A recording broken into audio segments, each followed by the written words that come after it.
Your life has purpose. Your story is important. Your dreams count. Your voice matters. You were born to make an impact. With this amazing thought, greetings of the day to all my dear students. I hope that you all are in good health. Shreya Jadhav welcoming you all to my e-learning channel.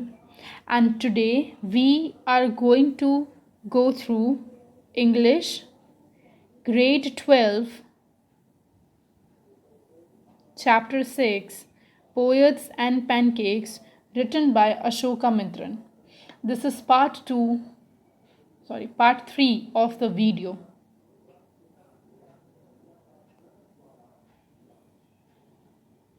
Of chapter 6.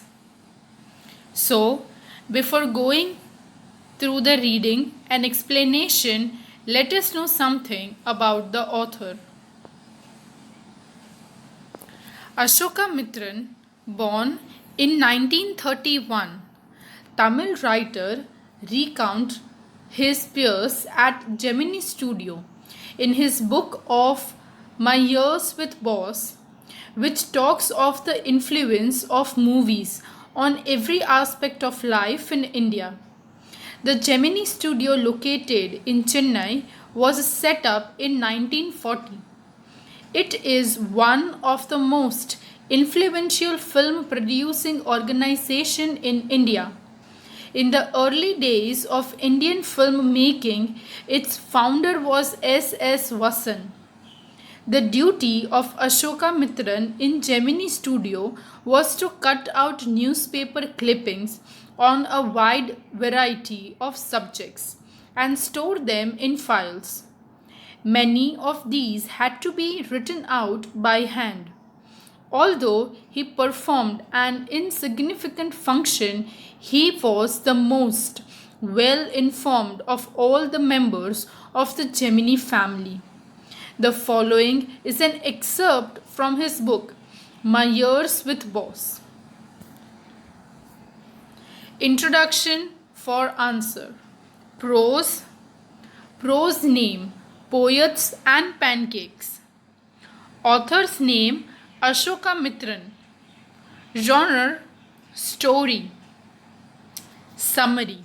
Here the writer shares his experience at Gemini Studio, where he used to work for S.S. Vasan. Summary of the chapter.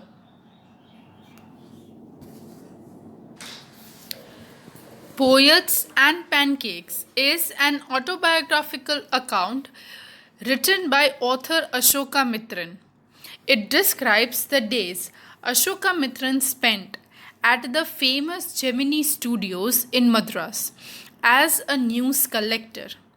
Pancakes refers to the brand of makeup foundation used by the makeup artists in making the actor and actresses look ugly in order to look presentable on camera. He describes the national integrity seen in the studio in form of hierarchical makeup department headed by a Maharashtrian assisted by a Dwapar Karnataka, an Andhra, a Madras Indian Catholic and an Anglo-Burmese. The author describes about Kotamangalam Subbu, the number 2 at Gemini Studio, who was jack of all trades. He was a multifaceted personality with a knack for writing poetry and acting. A creative man could produce scenes at will of the director.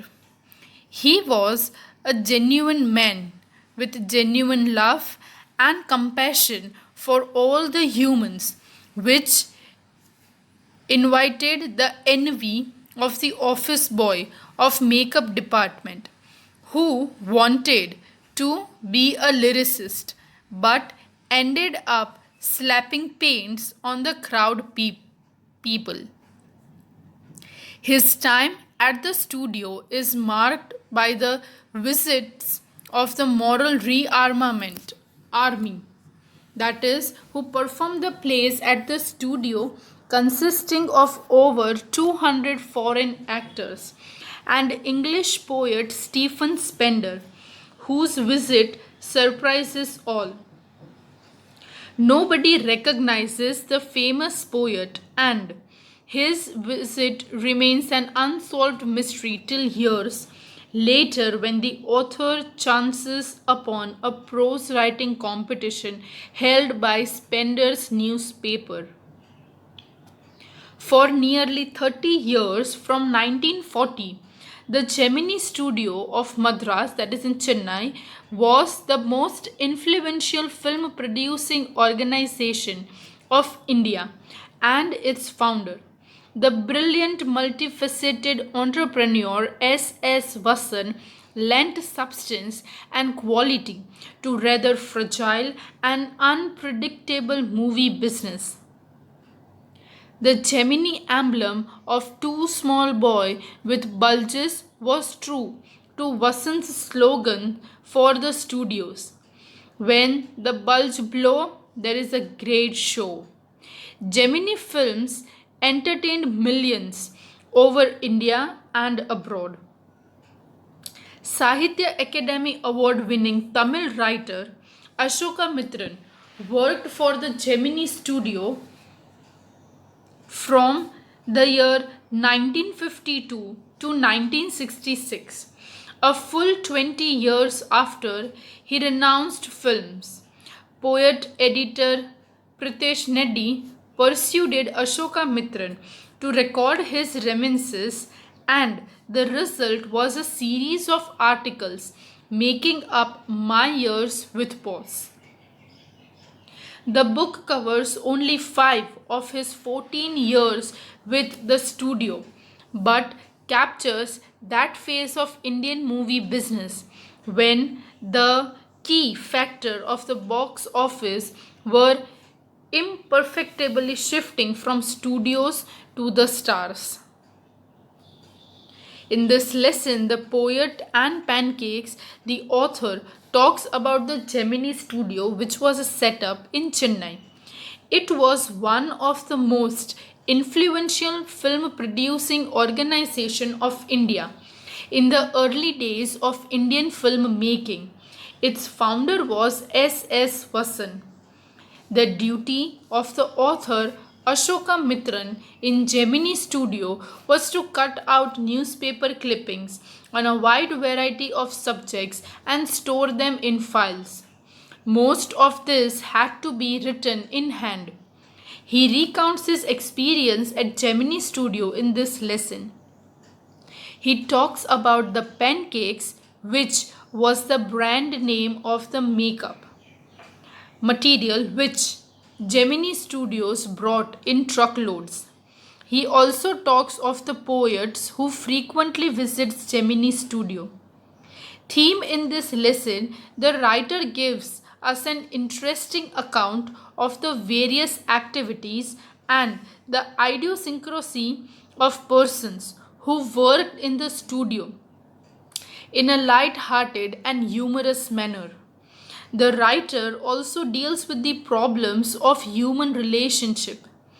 People working there had their differences over petty matters. Some of them were jealous of those who were successful in their career and close to the boss. This chapter is taken from My Years with Boss. Over here, the writer's job in the studio was to cut out those various clippings and various topics to be covered, which were in limelight, and to maintain a file for the same. He brings a lot of topics pertaining to film industry in particular and India in general, and provides the reader a glimpse of independent India in its infancy.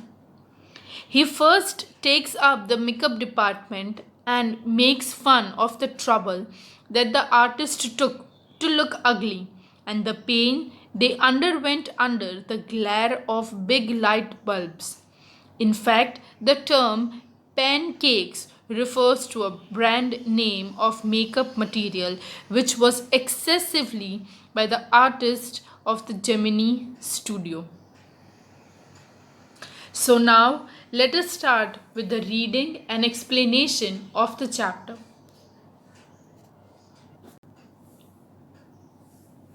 Filmmaking must have been and was so easy with a man like Subbu around. And if ever there was a man who gave definition and direction to Gemini Studio during its golden years, it was Subbu. Subbu had a separate identity as a poet, and though he was certainly capable of more complex and higher forms, he deliberately chose to address his poetry to the masses. His success in the films overshadowed and dwarfed his literary achievements, or so his critics felt. He composed several truly original story poems in folk refrain in diction and also wrote a sprawling novel, Thilana. A few months later, the telephone lines of the big bosses of Madras buzzed. And once again, we at Gemini Studios cleared a whole shooting stage to welcome another visitor. All they said was that he was a poet from England. The only poets from England the simple Gemini staff knew or heard of were Wordsworth and Tennyson. The more intellectual one knew Keats, Shelley, and Byron, and one or two might have faintly come to know of someone by the name Eliot, who was the poet visiting the Gemini studio now. So, after a few months, one more incident Ashoka Mitran is sharing with us, that at Gemini studio again the whole shooting stage was being cleared up for a visitor which was being welcomed by the Gemini studio from England. Many people usually knew about Wordsworth and Tennyson. Some of them knew about Keats and Shelley and Byron, but still there were people who haven't heard about them, as well as there were major people who didn't heard about the name called Eliot. He is not a poet, he is an editor. That's why the boss is giving him a big reception. Vasan was also the editor of the popular Tamil weekly Ananda Vikatan. He wasn't the editor of any of the known names of British publications in Madras, that is, those known at Gemini Studios. Since the top men of the Hindus were taking the initiative, the surmise was that the poet was the editor of a daily, but not from the Manchester's Guardian or the London Times. That was all that even the most informed among us knew. So, S.S. Vasan was also taking a very keen interest, because he was not only poet but he was also an editor. And Vasan was also an editor of a very popular Tamil weekly known as Ananda Vikatan. And the British publications in who were in Madras, they were also not taking very much interest. Like for example, the Hindus we have but they were taking an initiative about this poet, but they were also not well aware about him. He didn't write for Manchester Guidance or the London Times, but still they knew very less of them. At last, around 4 in the afternoon, the poet or the editor arrived. He was a tall man, very English, very serious, and was, of course, very unknown to all of us. Battling with half a dozen pedestal fans on shooting stage. The boss read out a long speech. It was obvious that he too knew precious little about the poet or the editor. The speech was all in most general terms, but here and there it was peeped in the words like freedom and democracy. Then the poet spoke. He couldn't have addressed a more dazed and silent audience. No one knew what he was talking about, and his accent defeated any attempt to understand what he was saying. The whole thing lasted about an hour. Then the poet left, and we dispersed in utter bafflement. What are we doing? What is an English poet doing in film studio which makes Tamil film for the simplest sort of people? So now eventually what happened that by 4 uh, Eliot reached over there, and then he heard, means he looked so English, so serious, that the audience was so silent looking at him that he didn't get any sort of response. Moreover to that, Vasan also gave a long speech, but eventually uh, it was not that impactful enough, and only few words like democracy and freedom, those sort of words were familiar to the people. Apart from that, what he said, no one knew. And then it was turn of Eliot to say about the thing. He said, but his accent was so different that people were having no clue of what he was actually trying to say. This whole thing lasted for an hour. Then the poet left and everybody disappeared. And it was like everybody were in a big confusion that why an English poet had come to Madras and what he was doing at Gemini Studio, a studio which makes Tamil films, and moreover to that, the films were regardlessly for the common people, the simplest sort of people. People whose lives least afforded them the possibility of cultivating a taste of English poetry. The poet looked pretty baffled too, for he too must have felt the sheer incongruity of his talk about the thrills and travails of an English poet. His visit remained an unexplained mystery. So it was not only the people who were confused, but also the poet, because he also could get a sense that the audience are unable to connect with him and understand him. But still, as he had come over here and he was supposed to deliver a speech or something, they had done it. But it has always still remained a mystery that why T.S. Eliot had come to Gemini Studio. The great prose writer of the world may not admit it, but my conviction grows stronger day after day that prose writing is not and cannot be true pursuit of a genius. It is for the patient, persistent, persevering, drudged with a heart so shrunken that nothing can break it. Rejection slips don't mean a thing to him. He at once sets out making a fresh copy of long prose piece and send it on to another editor enclosing postage for the return of the manuscript.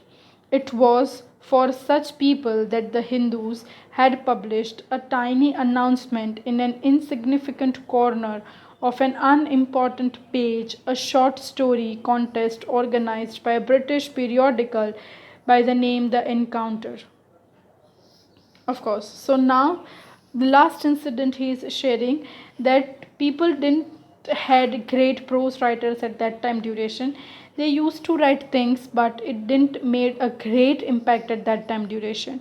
So it was not given much more importance. So in the newspaper called The Hindu, they had published a tiny announcement article advertisement in a very unimportant page showing that a story contest was organized by the British periodical by the name The Encounter.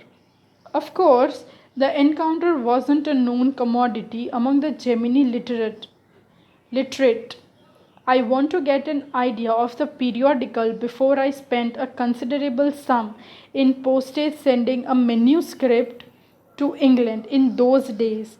The British Council Library had an entrance with no long winged signboards and notices to make you feel you were sneaking into a forbidden areas, and there were copies of the encounters lying about in the various degrees of freshness, almost untouched by readers. When I read the editor's name, I heard the bell ringing in my shrunken heart. It was the poet who had visited the Gemini studio. I felt like I had found the long lost brother, and I sang as I sealed the envelope and wrote out his address. I felt that he too would be singing the same song at the same time. Long lost brothers of the Indian films discover each other by singing the same song in the first reel and in the final reel of the film. Stephen Spender, Stephen, that was his name. So eventually, now what happened? It was not the Iliad, but he was Stephen Spender, and he had written the publication The Encounter. It was almost that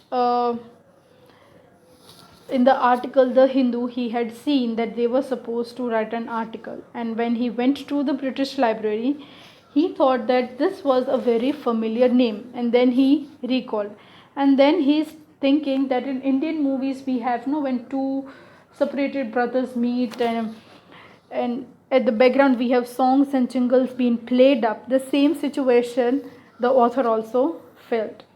And years later, when I was out in the Gemini studio and I had much time but not much money, anything at a reduced price attracted my attention. On the footpath in the front of Madras Mount Road post office, there was a pile of brand new books for 50 paisa each. Actually, they were copies of the same books. An elegant paperback of the American origin, special low priced student edition in the connection of the 50th anniversary of the Russian Revolution. I paid 50 paisa and picked up a copy of the book, The God That Failed. 6 eminent men of the letters in the 6 separate essays described their journeys into communism and their disillusioned return. Henry Guide, Richard Wright, Ignacio Siloni, Arthur K. Storer, Lewis Fisher, and Stephen Spender. Stephen Spender. Suddenly the book assumed tremendous significance. Stephen Spender, the poet who had visited Gemini studio. In a moment, I felt a dark chamber of my mind lit up by a hazy illumination. The reaction to Stephen Spender at Gemini Studio was no longer a mystery. The boss of the Gemini Studio may not have much to do with the Spender's poetry, but not his God that failed. So eventually, that when the writer was out of the Gemini Studio, he was retired. He didn't had much money, but he often used to find some cheap stuff, and there was some low priced books in Madras near the street. It was being sold, and when he took one of the books, he saw that 6 writers have written their 6 essays, and in which he read the name Stephen Spender, and then all of a sudden he developed a connection with him, that yes, I know this person very well because he had come over here, and he made a special one-to-one connection, and that mystery, that who this person was no longer a mystery at Gemini Studio and even in the writer's life. So dear students, this is all about the chapter Poets and Pancakes. I hope that every one of you have understood it. Thank you for watching and have a nice day. If you still find any doubt or queries, you can comment down in the comment section below. Thank you.